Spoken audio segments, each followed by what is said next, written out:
Hello guys, in this tutorial you will learn how you can create and post a poll in your WhatsApp groups on PC or on laptop. So let us guide you through it. Launch WhatsApp on your computer or on your laptop and access the group where you'd like to post your poll in. So let me go with that gaming group here I created for the sake of this tutorial.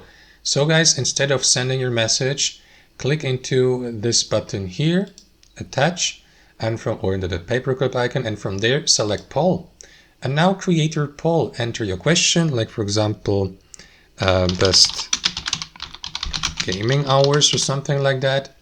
And after that, below, enter your options, like, I don't know, 10 p.m., option number 2, 8 p.m., and so on and so forth, guys. So simply add options by clicking into this button here. Let me go with 9 p.m.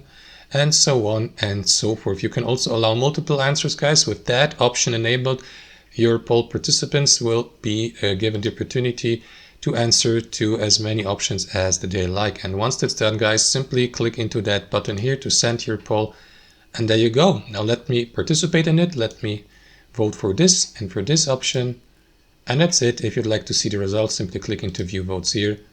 And there you go. So that's how it works. Thanks for watching, and I'll see you next time.